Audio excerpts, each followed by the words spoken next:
Au sommaire de ce journal, c'est le chaos dans les régions de l'Est américain durement touchées par le blizzard du siècle.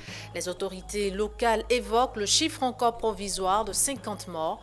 On en parle en début d'édition. L'Ukraine souhaite l'organisation d'un sommet pour la paix sous l'égide des Nations Unies, mais sans la participation de la Russie. Et pendant ce temps, dans les régions de Kharkiv et Mykolaïv, l'heure est à la reconstruction.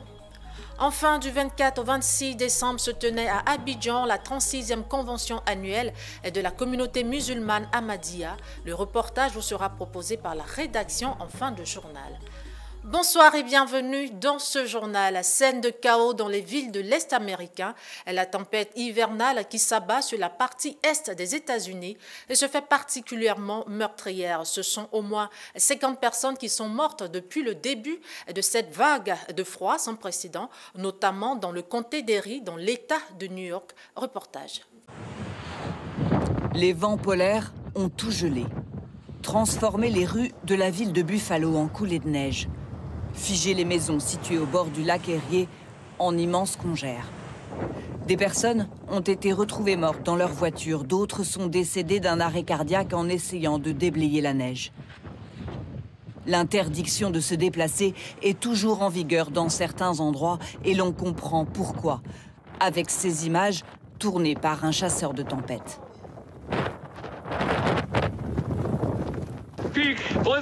C'est un énorme blizzard. C'est le plus fort que j'ai jamais vu. Rien que d'être ici, on perd tous nos sens. On ne voit absolument rien. Les autorités locales de ce comté d'Erie situé à l'ouest de l'État de New York parlent d'une situation effroyable. En plus des 13 décès confirmés hier, le bureau du médecin légiste du comté d'Erie a annoncé 12 décès supplémentaires, ce qui porte le total à 25 personnes décédées dans tout le comté. Le bilan s'annonce plus grave que celui causé par le blizzard de 1977. Il est pour l'heure de 47 morts à travers 9 États américains. Les températures sont descendues jusqu'à moins 48 degrés. Les vents ont dépassé les 100 km/h et les hauteurs de neige ont parfois enterré les maisons. La porte est coincée. Il y a plus d'1,5 mètre de neige devant. Des milliers de personnes sont toujours privées de courant et certaines depuis 4 jours, comme ici à Québec, où vit Alexandra depuis 11 ans. Là, il y a un escalier. Habituée aux extrêmes, elle témoigne de la violence de cette tempête hivernale. C'est ce qu'on appelle un abri tempo qu'à peu près tous les Québécois ont l'hiver pour protéger leur voiture. Et en fait, dans la ville de Québec, il y a eu 300 abris tempo comme ça qui ont été arrachés puis qui volaient un peu partout. Donc c'était vraiment très dangereux.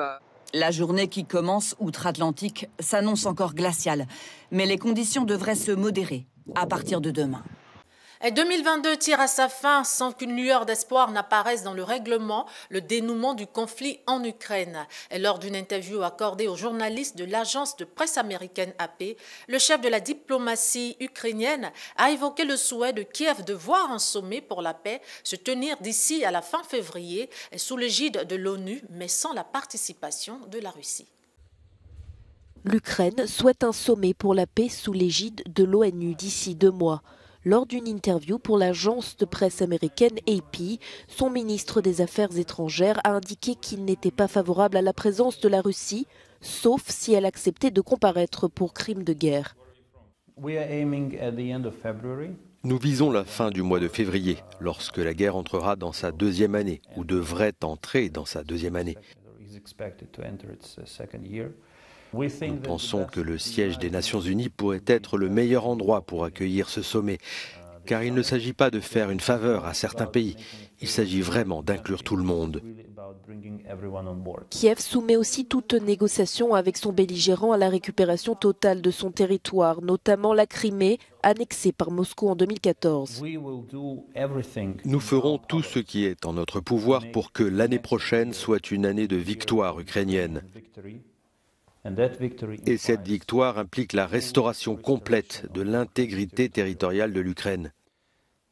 Nous ne négocierons aucun centimètre carré de notre territoire. C'est au-delà des négociations.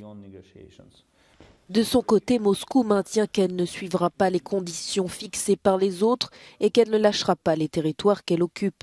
S'adressant à l'agence de presse russe TASS, Sergueï Lavrov a répondu que Kiev connaissait les propositions russes concernant la démilitarisation et la dénazification de l'Ukraine, et que si elle ne s'y pliait pas, l'armée russe déciderait de la suite à donner.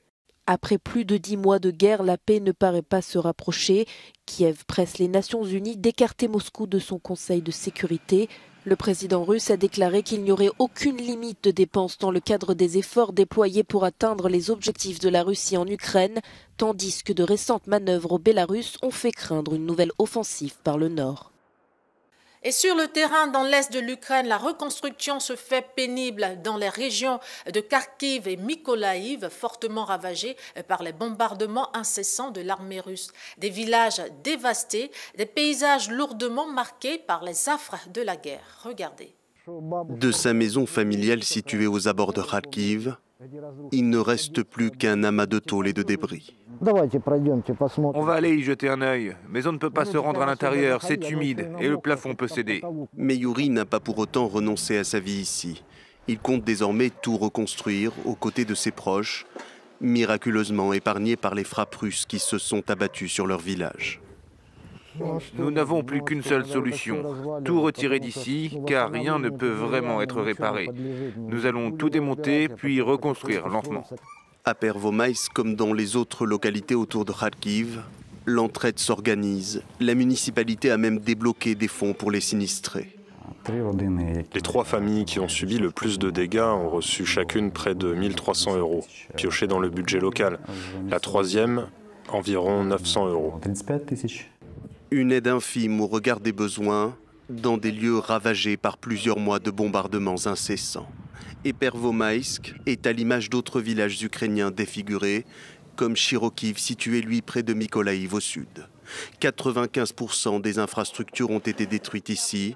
Sur les 800 habitants que comptait Chirokiv, seule une vingtaine est restée. Notre village et celui d'à côté étaient sous un déluge de feu quotidien. Nous n'avions pas un seul jour de répit. À certains moments, j'ai compté une centaine de frappes sur notre seul village. Au niveau national, le coût de la reconstruction pourrait s'élever à 350 milliards d'euros au bas mot. On embarque à présent à bord du Charles de Gaulle. Le mastodonte de la marine française est déployé sur le flanc est des côtes européennes. La mission du porte-avions et de son équipage est sans équivoque dissuader toute tentation de l'armée russe de violer la souveraineté maritime ou aérienne d'un État membre de l'OTAN. C'est un reportage signé TF1.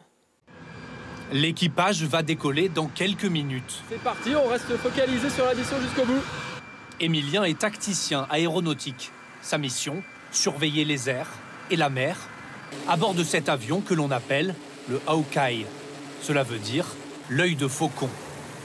Son énorme antenne circulaire peut capter des mouvements aériens ou maritimes à plusieurs centaines de kilomètres, ce qui permet de garder un œil sur l'armée russe. La mission d'Émilien a lieu à l'arrière de l'avion, les yeux rivés sur ses écrans radars. Tout est secret défense, alors il ne peut nous montrer que des écrans totalement éteints. Nous, on va regarder sur 360 degrés. Il y a quelque chose qui va nous attirer l'œil. Je peux détecter des navires, je peux détecter des aéronefs. Et s'il y a un navire ou un avion russe pas loin, vous le voyez? Bien sûr. Et ça vous sert à quoi? Je répondrai pas à la question. Pourtant, les mouvements des bateaux et avions russes sont particulièrement surveillés. Un walk prévu à 7h15, Bravo à 8h, Charlie à 9h44. Récemment, les avions du Charles de Gaulle patrouillaient aux abords de l'Ukraine, notamment pour s'assurer que la Russie ne pénètre pas dans les territoires de l'OTAN. L'idée, c'était de se placer côté Bulgarie et Roumanie pour avoir une zone de détection complète sur toute cette partie du territoire et détecter et ramener un maximum d'informations. Et même loin de l'Ukraine, le Charles de Gaulle reste sur ses gardes. Les Hawkeye, mais aussi les Rafales et les frégates qui escortent le porte-avions recueillent des données radars contrôlées à l'intérieur du navire. On doit savoir à tout moment, à l'instant T, ce qu'ils volent. On n'a pas le droit de se tromper, parce que notre travail, c'est d'éviter la méprise, la surprise, pour ne pas déclencher quoi que ce soit de mauvais. Le risque, une incompréhension qui provoquerait une escalade. Évidemment, quand deux nations se croisent, elles se toisent dans un premier temps, elles se testent, vérifier les réactions des uns des autres. Quand les Russes sont trop proches, il faut les contacter directement. Cet exemple date de février dernier, quelques jours avant la guerre en Ukraine. Your attitude is yourself. My weapons are locked on you. Turn away immediately to no. Ce type d'épisode a toujours existé, nous assure-t-on. Mais depuis un an, la vigilance est plus forte. Et le montrer permet de dissuader de toute attitude hostile. C'est pas forcément montrer les muscles, c'est tout simplement montrer qu'on sait opérer. C'est afficher effectivement notre fermeté à l'égard du respect du droit international. Car le porte-avions est une arme de guerre, mais aussi de diplomatie. Les esprits s'échauffent à la frontière entre le Kosovo et la Serbie. Ce lundi, Belgrade a instruit son armée de se tenir prête à riposter après des échanges de tirs près d'un barrage frontalier. Des activistes de la minorité serbe protestent depuis le 10 décembre dernier contre l'arrestation d'un policier d'origine serbe. Les détails dans cet élément. Depuis le 10 décembre, la minorité serbe du Kosovo érige des barrages paralysant la circulation entre les deux pays. Mais pour la première fois, c'est une ville de grande importance, Mitrovica, qui fait l'objet d'un blocage depuis lundi soir. Les Serbes protestent contre l'arrestation par les autorités de Pristina d'un ancien policier serbe. La tension est montée d'un cran le 25 décembre entre Belgrade et son ancienne province à majorité albanaise qui a proclamé son indépendance en 2008. Une indépendance que la Serbie refuse de reconnaître. Selon une vidéo diffusée par des médias serbes, des échanges de tirs ont eu lieu alors que les autorités kosovares tentaient de démanteler un barrage, information démentie par Pristina. Face à ces troubles, le président serbe Aleksandar Vučić a dépêché son chef des armées près de la ligne de démarcation et a ordonné aux militaires d'être au plus haut niveau de préparation au combat. Les forces de maintien de la paix de l'OTAN ont annoncé ouvrir une enquête sur ces tirs survenus à proximité d'une de leurs patrouilles. Le Kosovo a par ailleurs demandé à ses forces de l'OTAN de démanteler les barricades, à défaut de quoi les forces armées kosovares le feraient par la force. Le sang a encore coulé au Burkina Faso ce dimanche. Au moins 10 personnes ont péri dans l'explosion d'un car de transport près de la frontière avec le Niger. Le bilan reste encore provisoire puisque des passagers sont toujours portés disparus. Une attaque à l'engin explosif sur l'axe Fada-Ngourma-Kachari dans l'est du Burkina Faso a fait au moins 10 morts le dimanche 25 décembre. Un minibus de transport en commun a heurté une mine à hauteur du village de Bougui, selon un communiqué du gouverneur de cette région frontalière du Niger. Les blessés ont été admis à l'hôpital de Fada-Ngourma. Le bilan pourrait toutefois s'alourdir puisque d'autres passagers sont encore portés disparus. Le car avait quitté Matiakoali pour Fada-Ngourma. Les victimes sont principalement des femmes et des enfants selon des sources locales. Le gouvernement a présenté ses condoléances aux familles des victimes et promis dans le même temps de mener des actions concrètes afin de sécuriser les régions en proie aux attaques des terroristes.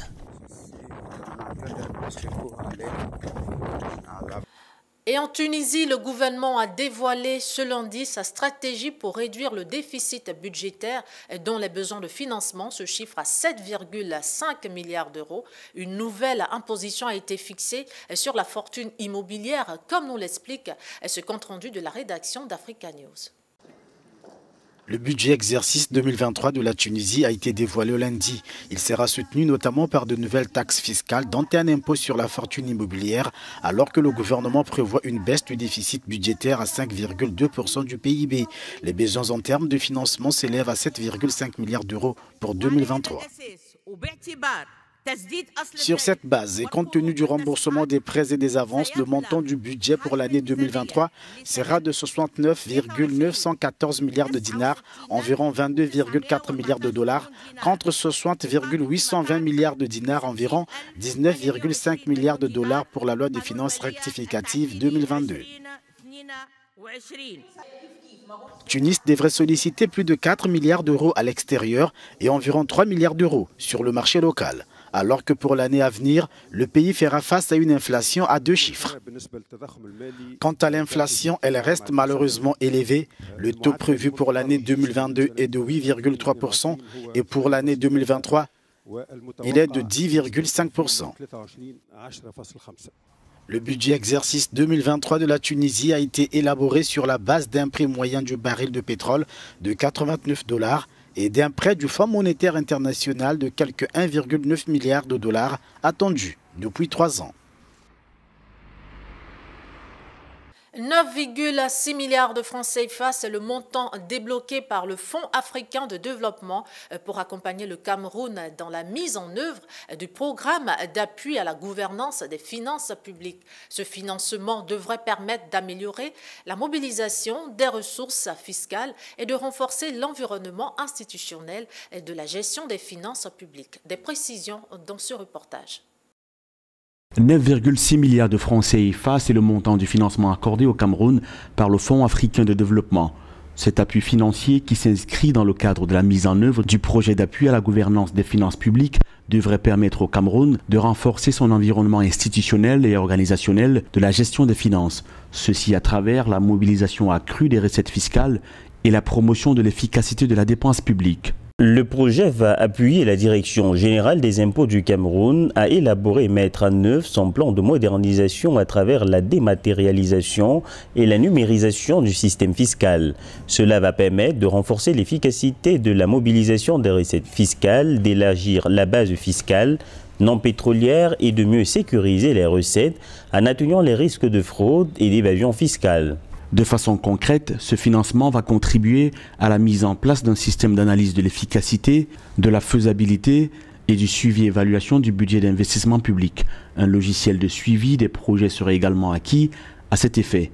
Ce dernier devrait permettre d'élaborer un manuel de procédure d'examen des grands projets d'investissement et de renforcer le dispositif d'alerte contre les malversations économiques et les flux financiers illicites. Ceci, s'ils sont bien implémentés, augmentera la transparence dans la gestion des choses de l'État, réduira les activités de corruption et augmentera les recettes fiscales, tout en facilitant le travail de la direction des impôts au Cameroun. Au Cameroun, 2462,5 milliards de francs CFA de recettes fiscales non pétrolières ont été collectés par les régies financières entre janvier et novembre 2022, un chiffre en hausse de 20,3% par rapport à la même période en 2021. Et selon la Banque africaine de développement, l'amélioration de la gouvernance financière devrait permettre au pays de booster ses recettes fiscales. En Côte d'Ivoire, la communauté musulmane Ahmadiyya a ouvert ce samedi 24 décembre 2022 à Abidjan sa 36e convention annuelle sur le thème l'Ahmadiyya, une communauté musulmane au service de l'humanité. Cette convention qui s'est achevée ce lundi 26 décembre avait pour but de présenter au public les œuvres réalisées par cette communauté. Reportage. La communauté Ahmadiyya a ouvert sa 36e convention annuelle ce samedi 24 décembre à Abidjan sous le thème l'Ahmadiyya, une communauté musulmane au service de l'humanité. Une conférence a été animée par le premier responsable de la mission Ahmadiyya, Pacha Abdul, pour présenter les différentes actions menées par son organisation. C'est le projet, c'est comme on vous a parlé, on fait chaque année 7-8 mosquées, on construit. Avec ça, on est en train de construire déjà un hôpital et puis nous réparons les pompes aussi qui dépassent plus de 20 ou bien 30. On a les réhabilitations aussi et puis nous faisons les nouveaux pompes aussi. Cette convention qui s'étend sur 3 jours a vu la participation de 4000 participants venus de plusieurs pays d'Afrique, d'Europe et d'Asie. Mes sentiments sont des sentiments de joie parce que d'abord nous sommes venus pour 3 jours. 3 jours de spiritualité, 3 jours où on va vraiment essayer de nettoyer nos rapports avec Dieu. Donc nous sommes vraiment satisfaits d'être là. Dieu a permis que nous soyons là vraiment pour nous rendre grâce. Rappelons que la communauté Ahmadiyya œuvre également dans le social à travers des actions caritatives et des dons aux populations vulnérables. Une visite d'exposition des actions sociales avec les invités de marque a clôturé cette convention. Et c'est une tradition gastronomique très prisée dans l'Hexagone, la consommation du foie gras de canard durant les fêtes de fin d'année. La France produit en moyenne 19 000 tonnes de foie gras chaque année et certains partisans de régime végétarien proposent une alternative, le foie gras vegan. Reportage dans certains supermarchés de la capitale française. Il ressemble à s'y méprendre au foie gras classique. Mais cet aliment est en fait un faux gras, comprenez un foie gras végétal. Dans cette grande surface parisienne spécialisée dans les produits véganes, tout le monde n'est pas conquis. La texture est là. La couleur, oui. Mais le goût, non. Enfin, je ne suis pas particulièrement emballé par ce que je viens de goûter, mais c'est pas, encore une fois, c'est pas mauvais. Mais... Un produit encore loin du foie gras sur le plan gustatif, mais qui fait son petit bout de chemin dans les rayons de ce supermarché. À la truffe, classique ou aux noix de cajou, il y en a pour tous les goûts. On a commencé en 2017 à proposer des alternatives végétales au foie gras avec une seule référence et aujourd'hui, en 2022, comme vous pouvez le constater, on en a 8. Et les plus fins gourmets aussi s'y mettent, comme ce chef vegan. Les gens ne veulent plus manger de viande et encore moins de foie gras par rapport à ce qui se passe au gavage et tout ce qui s'ensuit. Et bah donc on a créé cette recette. Et en goût, on s'y retrouve peut-être pas exactement, mais les épices sont là, il y a un truc assez sympa. Le foie gras vegan, un moyen de concilier conviction et gourmandise. Et pour finir en sport, après leur prestation intesselante au Mondial Qatari, Sofiane Boufal et Ounahi sont dans le viseur de recruteurs. Les deux sociétaires d'Angers en Ligue 1 française seraient actuellement très convoités par des clubs en Europe et dans le Golfe. Voici précisément ce qu'il en est. Après une Coupe du Monde réussie au Qatar avec les Lions de l'Atlas, place aux questions concernant l'avenir de Sofiane Boufal et Azedine Ounahi. Les deux stars marocaines sont sous contrat avec Angers, lanterne rouge de Ligue 1. Le club français attend justement le retour de ses champions. Mais les Marocains semblent prolonger leurs vacances, alors qu'ils suscitent déjà l'intérêt de plusieurs clubs. Naples, Leicester, Séville ou encore Marseille veulent signer Azedine Ounahi. Le montant du transfert du joueur sous contrat jusqu'en 2026 pourrait dépasser les 30 millions d'euros. Saïd Chaban, le président du CESCO Angers, reconnaît avoir reçu des offres de partout et souhaite trouver un deal en janvier tout en conservant le milieu relayeur de 22 ans jusqu'en juin. À 29 ans et sous contrat jusqu'en 2024, Sofiane Boufal pourrait aussi faire ses valises. Selon plusieurs médias, le Marocain, au club depuis 2020, aurait reçu des offres de pays du Golfe. Ainsi donc se referme ce bulletin d'information. Merci à vous de l'avoir suivi. Nous vous donnons rendez-vous demain à la même heure en compagnie de Hadji Raymond. D'ici là, portez-vous bien et surtout, restez sur A12, la chaîne d'ici et d'ailleurs.